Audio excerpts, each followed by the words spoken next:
And let's talk about how you got your start from being a dancer and then all the way to being an Yeah. actress. Like, Wow, that's going might back in take time. longer than 8 minutes. I don't know. I've been really blessed. I've wanted to sing, dance, and act my entire life, and obviously, I had the first opportunity through dance, and so I did the show, and I've always, I moved to LA to act, so my path was always going to be to try to make it as an actress, and getting my foot in the door with musicals was kind of the the key for me at the beginning, and now that I've kind of done that, not to say I won't ever do musicals again, I definitely will in the future, but this is the path that I want to take. I want to grow as an actress, and I never want to stay here and feel comfortable. I always want to push myself and grow, and know that whatever I'm doing, it might be hard and stressful, and I might not always get it. In fact, most of the time I won't always get the job, but I know I tried, and I'm growing each step of the way. So That's important. yes, it is. Is Yes, it is. there an actress or a group of people that you sort of model yourself after, that you sort of emulate, or anyone that you hold in high Well, esteem? Well, it's I hold a lot of actresses in high esteem. I think it's funny because you try to compare yourself to people who you want to be like. I think that there's like the Reese Witherspoons and the Charlize Theron, so they're very different. But the Charlize is all these like really character-driven, independent films, and then there's like the Reese, which is like the all-American, sweetheart who can do these dramatic roles, but also has that America's sweetheart feeling of rom-coms and comedies and romance. And so, there's a balance. I don't know what my path will take, but I just know that whatever I do, I want it to be a challenge to me, but also something that I'm proud of. So Yeah, diverse. yeah. Yeah. So let's talk about Katie. Yes. She starts in one place at the beginning of the Yeah. film and ends up in a completely other place. So talk about Yeah. her arc. Katie has a huge arc. I think that that's what fascinated me so much about her. I knew that it was going to be a challenge to play guarded, mysterious, and have a wall. I mean, it's like, how boring could you be? So how am I going to make Katie interesting and likable enough to where Alex would even consider, falling in love with her, and vice versa. Um, so yeah, there was a lot of layers to be had. She's a fighter, and that's one thing that I loved about her. But behind every fighter, there is somebody who's a little bit broken, and I think that that's why I definitely resonated with Katie. So Nice. And working with Josh, you guys yeah. had like the best chemistry on set. Oh, thank Well, you. I've watched like hours and hours of behind the scenes footage, Yeah. so like you and the kids, and just you Yeah. seem like have a really great unit. So if Yeah. you could just talk about that a little bit, and how being Yeah. down there together, and just how it was easy and fun and all that. Yeah, well, I think exactly what you just said. It was more about the unit, um, than anything. I mean, I don't think that Alex and Katie would have fallen in love without the embrace of the children. And I don't think that we would have had as much chemistry without the children, because they broke all the walls and all the barriers of anybody, you know, putting them up, basically. Like, there's so many people that could not be available in the scene to be themselves. But when you have kids, it's not about you anymore, it's about them. So it was really, really great. And by the way, Josh was really hard to look at, so I'm so glad that we had the kids to break the ice. um, It's amazing. yeah. Yeah, I mean, it seems like they just wanted to be around you guys. They were like, oh, we're Yeah. around these two great actors, and they're so cute. It was amazing. I mean, literally, the highlight of my day was, Mimi would be gone for a couple of hours for doing schoolwork, and she would come back and she would run up to me and like jump on me and straddle me and be like, "I missed you," and I'm like, "I missed you too." So yeah, I mean, like, that was the greatest. Very cool. Um, was there a particular scene that was challenging for various reasons, whether it be just like practical location or the I scene mean, itself? yeah, I mean, as gorgeous as the cabin in the woods was, it was pretty hot and humid, and with 150 to 200 crew guys, in 110 humidity. Like, I mean, it started getting smelly. There were ticks. I mean, it was definitely not as glamorous. But then once we were out of that and in the actual town of Southport, I mean, it was absolutely stunning every single day. The breeze, the calm nature, the the people walking down the street. I mean, I loved it because being in Southport, it was, people knew that we were there shooting the movie, but it was never like, oh my gosh, how are you? You're amazing. It was more like, how are you enjoying our town? And can we do anything for you? Like, we were like, wait a minute, this is amazing. These people are incredible. So. Cobie mentioned there's a Christmas store. Did you ever make There, it? oh my gosh, the Christmas store, the Christmas store. I mean, we would literally leave between like takes or setups and go there, and because it was the summer, like we were getting Christmas ornaments and stuff for the next Christmas, and I mean, it looked like the Grinch stole Christmas or something. Like it was like huge, beautiful house, kind of gaudy, but really cute. In the middle of the summer. In the middle of the summer, yeah. Exactly. And talking about like working with Lhasa and the collaboration with Nick and all of that, how he is a director and how he let you expand. Well, Nicholas, I actually spoke to when I first got the role, and talked to him about what he envisioned Katie being like. Obviously, I read the book, and so I could see that, but then just firsthand. And then, of course, Lhasa, like when I first spoke to Lhasa, like we had a very, very good in-depth conversation about just like who we were as people. And so he got to see kind of into my soul pretty deep. So he calls me Honest Blue because I definitely do not have any what you see is what you get with me. And so literally, like he let me feel vulnerable and be vulnerable without like making me feel exposed or nervous to open up. And he definitely challenges you with improv, where like I've never done that before, and it's really scary, never doing anything like that before, and literally doing 20-minute scenes and being like, oh my gosh, what am I gonna do? But I've never felt so trusted in my life, and especially being that there's no singing or dancing in this film to rely on, I really felt like I was hired to be an actress, which gave me so much confidence in knowing that like I'm gonna take whatever I'm learning from Lhasa and this film and just put it all towards future projects. And it really was my favorite summer of my life so far. So that's really great. So in a nutshell, what is Safe Haven about? In a nutshell, Safe Haven is it's really about one woman's journey to find a home, to find a place to belong. And on that journey, there's a lot of different characters she meets. She meets a lady in the woods that helps her, open up and helps her settle into this community. She finds a man that she falls in love with a family, and she finds 2 beautiful kids. And it's really about that. It's about finding your place and finding, being yourself and finding a way to be happy. That's a good answer. And more on this lady in the woods, without giving away any spoilers. Where does your character Joe fit into the story? Well, Joe meets Katie.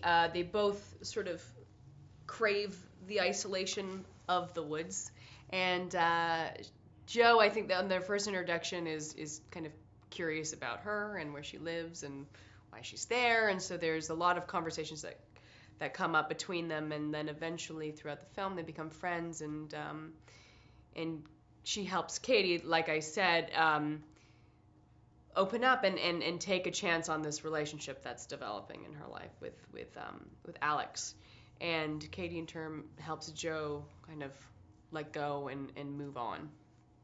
And tell me about working with Miss Julianne Hough. She was awesome. We had a blast. Julianne is so sweet, and she works so hard. I think we shot something like 50 days on this film, and she worked like 49 and a half or something.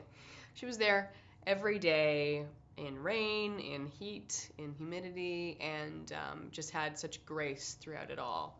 And it's a very challenging role that she took on, and I think she did it great. Great. And where does Safe Haven in your career, where does it fit in between TV and film? What do you like better? Do you like working in TV, or is it just a different kind of process? Well, it's hard because, my TV experience is How I Met Your Mother, which is like a second home to me. So it's hard to compare it to anything else. Because even to compare it to like another TV show would be so different, I'd have a clearer answer.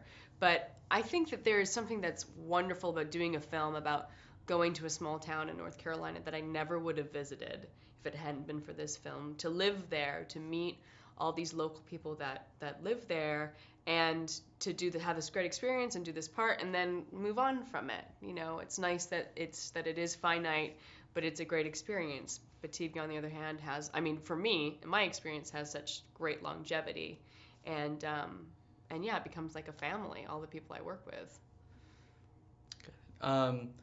In Southport, the entire film takes place in that one town. So does that help lend a certain authenticity to the movie? Absolutely. I think it was really a great call to shoot in Southport, as the book was written in Southport, and it was. Southport ended up being a big character in the movie. And especially for me, I'm very much a West Coast girl, and I grew up in Vancouver, and then I've lived in LA for like 9 years. To be like in the elements of humidity, and like all of a sudden it's pouring rain, and to live in that and have that be a part, like that's how Joe's life would be. That's like what the environment would be. And I feel it helps with performances, but it also makes the film look great. It does. It's beautiful. Did you have a favorite part of the town? Movie? Of the town? Yeah. Yeah. I loved downtown Southport. They had all these like little shops, like antique shops, and they had the Christmas house, which was like a 2-level old-timey house that was just Christmas stuff, but it was like July, and it's open. It is just that way all year round. But they also have some really great beaches down there too. It's a lot of beach days. Yeah, that's important. Yes. Yes, especially in the heat. Yes. But isn't the water Just like dive in water? there. Yeah, it is. It is pretty warm, but it works out. You just sort of lay in the water with an umbrella. That's what I did anyway.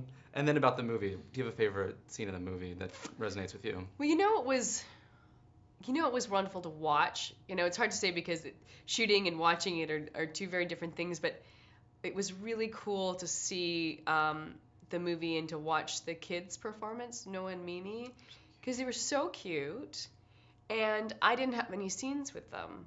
So I saw them on set, and I obviously got to know them and stuff, but I never worked with them, so it was so nice to see what a great job, and I was so proud of them. It was just nice to see it all come together and see like that family on screen. Yeah, they're so cute. They're really this cute. Little featurette with them. Oh, really? She's so excited to be on camera. She's so excited. Just so excited. I love her. And then what can we see? What can we look forward next from you on the big screen? On the big screen, I'm going to be doing Captain America 2. I don't know how much I'm involved in that, but I know it's happening. And that's it. That's what I'm shooting during the hiatus. I go back for season 9, or final season, in July. God. Yeah. How do you feel about that? I'm excited, but it's going to be really sad. It's going to be like a year of emotions. All emotions are going to be had and felt. About. Safe Haven is it's really a movie about two people who end up, two broken people who have been through relationships that they thought were going to be, the fairy tale ending. They didn't work out for whatever reason, and it's a movie about two people getting a second chance at love, and that's what I think the core of this movie is about, and that's what the fun of making this movie was in getting there, in finding the little moments, two people that aren't necessarily looking for it, who slowly realize that maybe this is the one for me.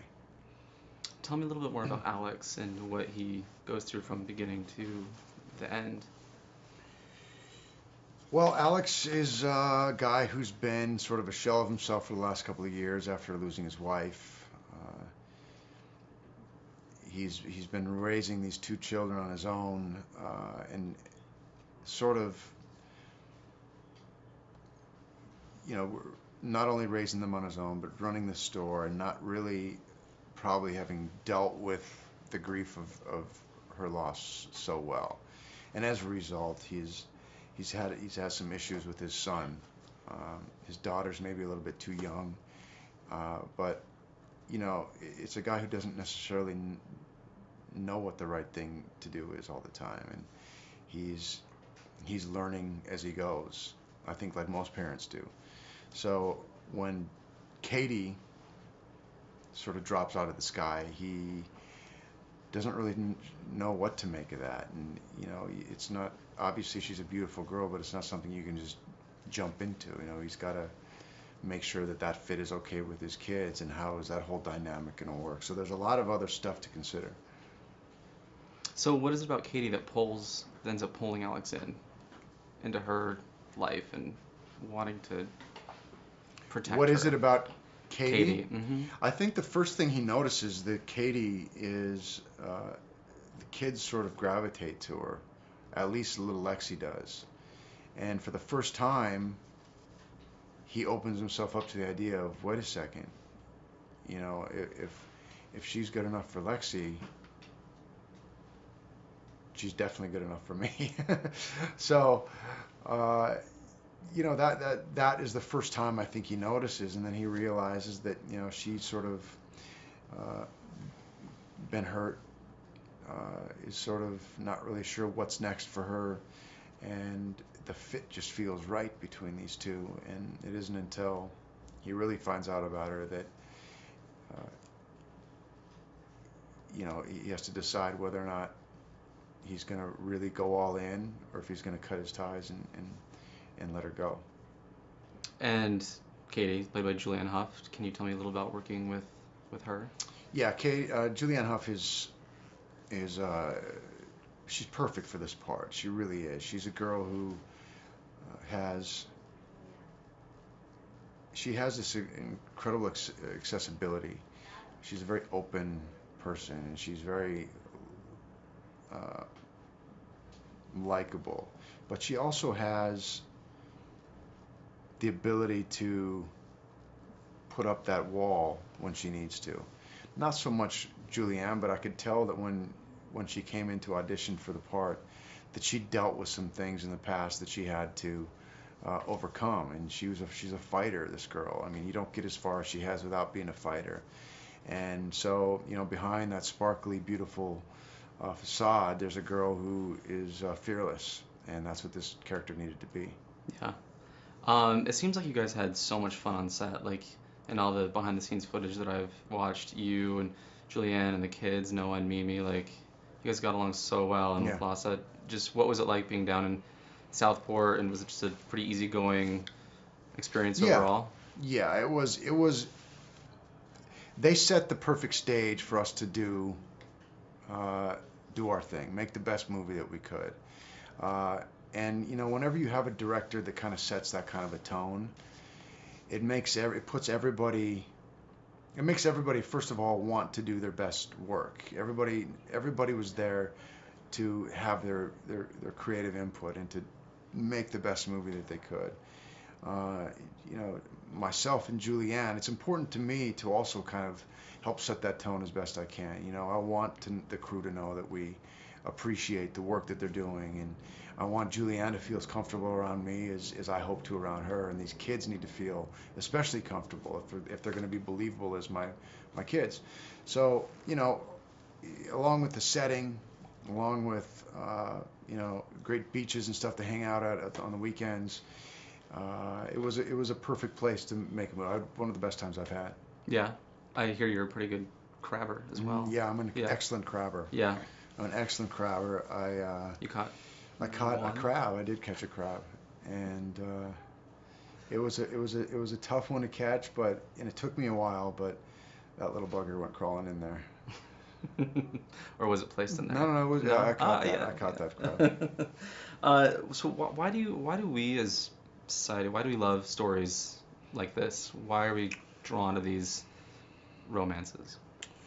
I think that there's something about Nicholas Sparks movies that people, usually women,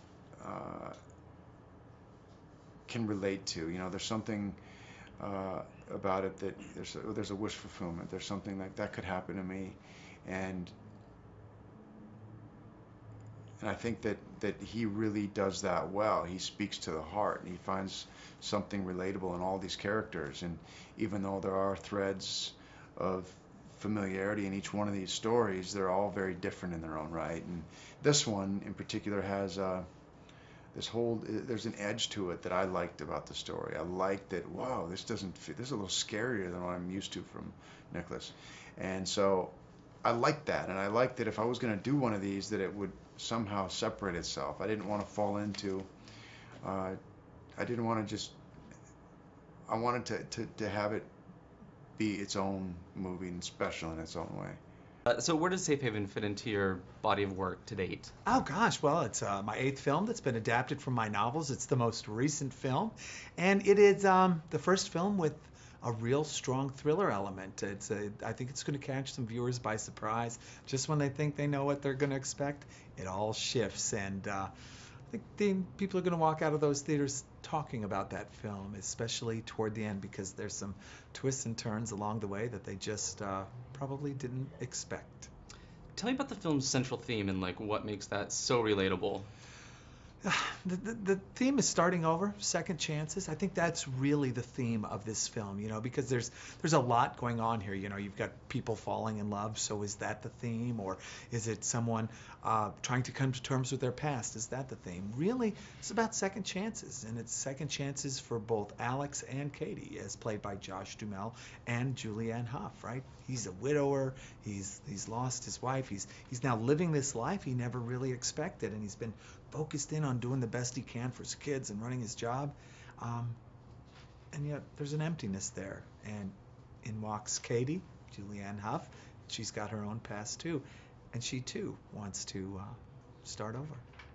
And you have like these two amazing actors, playing these roles. So how are Josh and Julianne the perfect two actors to bring these two guys to life? What you're looking for in any one of these films is an amazing chemistry, and certainly Josh and Julianne have that. You'll see them on screen and they just light up, and that's the other thing you want, is you want someone to really light up, and you want an emotional depth to their performances that really make the viewers feel that they know these people, that they are experiencing what the characters are experiencing. And I think Josh and Julianne pulled that together wonderfully, and it sets up the film for the ride the rest of the way that'll take you home, so to speak. And the other component is Lasse Hallström, and talk about working with him. Lasse Hallström and I first teamed up to do Dear John, and of course we were with Marty Bowen, and it was a terrific relationship. Now by this film there was a shorthand version of the way we could work together. There was a lot more, I guess, familiarity and trust. For instance, if Lasse films a scene and you see something that, oh man, maybe I should tell Lasse to try something different, have her standing instead of sitting or something. You've learned now by this film that you can sit back, and that 9 times out of 10, Lasse saw that as well. So it made for a really smooth experience where he could work with the actors and get everything he wanted because he wasn't worried about what the producers were doing behind the scenes. That's great. And in all the behind-the-scenes footage that I've seen, it seems like the entire group just had so much fun down there, and you guys all got along. Tell me about just the overall experience of filming down in Southport. This is great. The attitude of Southport permeated the set. And I know that sounds crazy, but it's true. I mean, this is a small southern town at the end of a road, basically, out in the middle of nowhere, so to speak, where the days seem little longer, time seems to move a little more slowly. People talk a little slower, they walk a little slower. It's just kind of that, it imbues a feeling of peace and serenity, and that drifted up through the set and I think it made Southport become a character in and of itself in the film. And I think this is your first film that you've actually, where the location is the setting in the film. So is that something that adds to the authenticity of the story? And I think it does, and it really, Nights in Rodanthe did have the house was actually in Rodanthe, so parts of Nights in Rodanthe were filmed in Rodanthe. But to me, it does make a difference because the coast of North Carolina is different than the coast of South Carolina or Georgia or Louisiana, other places where my films have been shot. In some ways, I don't think most people in the audience would ever pick up on these changes, but those of us who know the North Carolina coast are very familiar with what it's exactly like. A great example is, of course, the rocky cliffs in Message in a Bottle of the North Carolina coast. Big hint. There are no rocky cliffs in North Carolina. Or how about Ryan and Rachel in the ocean, where he says, if you're a bird, I'm a bird. This great romantic scene. There's no rocks like that. So, the people who are there, it's North Carolina coast is a place in and of itself. That's great. And what can we look forward to seeing from you next? Well, I've got another film slated to begin filming within the next few months. It's The Best of Me. That'll be Warner Brothers. Got a few television shows in development. You don't know whether they'll be picked up or whatever, but we'll be doing that through the spring as well. Of course, working on another novel. Have another novel I just finished up, so it'll be a busy year.